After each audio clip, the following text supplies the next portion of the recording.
ሰላም ጤና ይስጥልን የተከበራችሁና ክቡራን አድማጮቻችን ዩቲዩብ ቻናል ቤተሰቦች ባላችሁበት ሁሉ ጸጋና ሰላም እመኛለሁ። ጆን ሳሙኤል ነኝ። አብረን እንቆይ።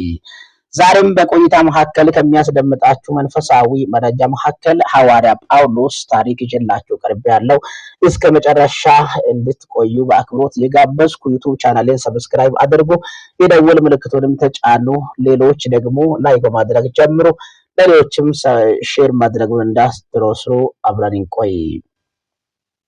ውድ ተመልካቾቻችን በአዲስ ኪዳን ታሪክ ውስጥ በአራቱ ወንጌላውያን ቀጥሎ በስሙ ጎላ ሚና የሚነሳውና በቅዱስ መንፈስ መሪነት 14 መልእክቶችን በመጻፍ ለቤተ ክርስቲያን ዕረፍትና መሰረት የሆነው የቅዱስ ጳውሎስ ታሪክ ይዤላችሁ ቀርቤያለሁ።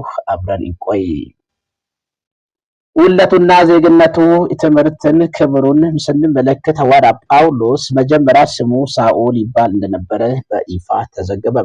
የትውልዱ በአኪልያ በምትገኘው ጣርሴስ በተባለች ታዋቂ ከተማ መወለዱ ይታሰባል።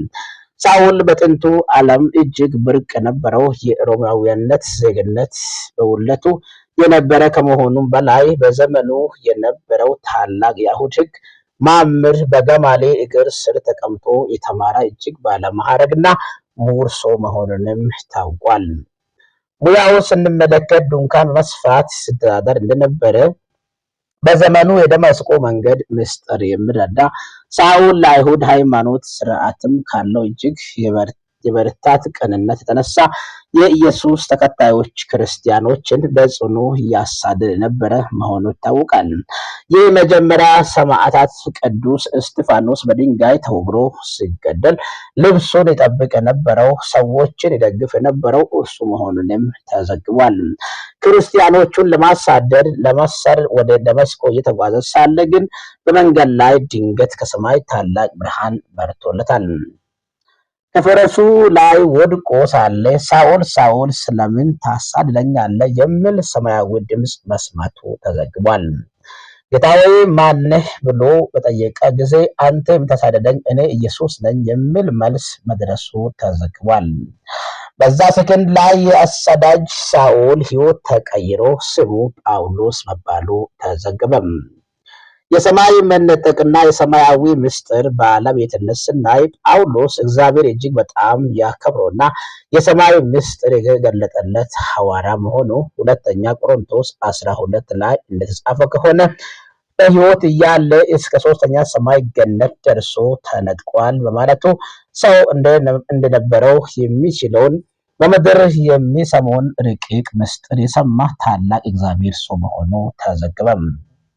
የሥጋው ሾው እና የጸጋ ብዛቱ ጳውሎስ ካየ መግለጫ ታላቅነቱ የተነሳ እንዳይተባይ እግዚአብሔር በሥጋው ላይ ስልጣን መልእክተኞች የሆነ እሾ እንዲወግሩት ፈቅዷል። ይህ እሾ ከእርሱ እንዳይለይ 3 ጊዜ ጌታን በለምን ጊዜ የሰጠው መልስ እጅግ አስደናቂ ነበረ።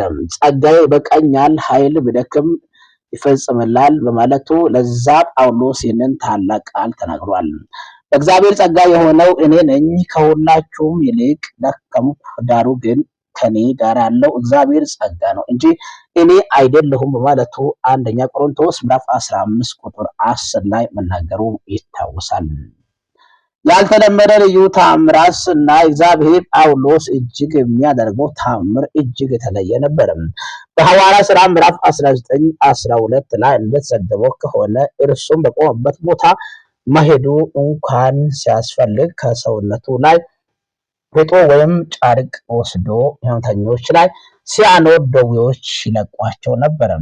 ክፉዎች መናፍስታት ይወጡ ነበር። የቅባቱ ኃይል በልብሱ ላይ እንኳን ይሰራ እንደነበረ ተዘግቧል።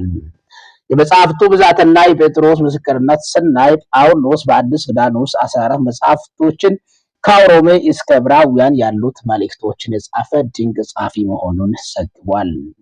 የእርሱ ጥበብና አጻጻፍ እጅግ ጥልቅ ከመሆኑ የተነሳ ታላቅ ሐዋርያ ቅዱስ ጴጥሮስ እንኳን ሳይቀር በሁለተኛ ጴጥሮስ ምዕራፍ 3 ቁጥር 15-16 ላይ የተወደደው ወንድማችን ጳውሎስ እንድትሰጠው ጥበብ መጠን አፈላችሁ፣ መልእክቱንም ሁሉ ለመረዳት የሚያስቸግር ነገር አለበት ብሎ የሚያስቸግር ነገር አይደለም በማለቱ የጳውሎስ ምስክርነት አባትነት ጭምር ዘግቧል።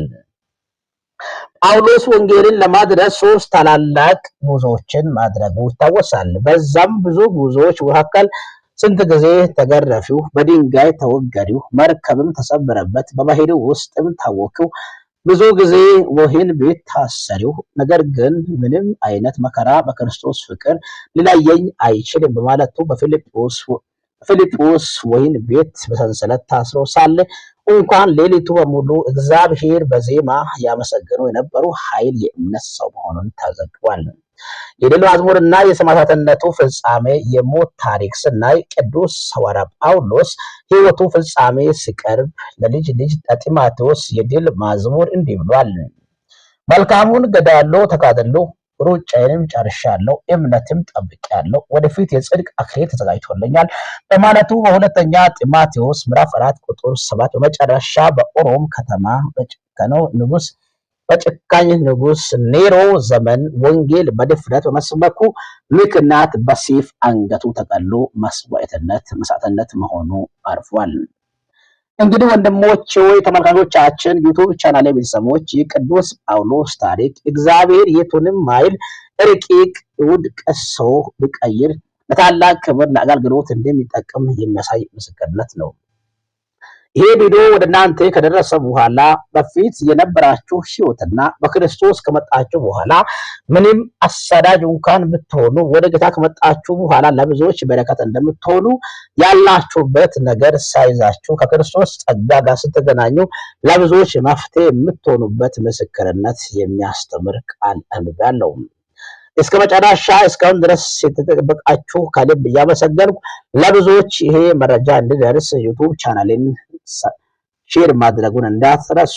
እኔ ጆን ሳሙኤል ነበርኩኝ። ቀጣይ ጊዜ እንገናኛለን። ባላችሁበት ጤና ይስጥልን። ዜና ግን አብቅቷል።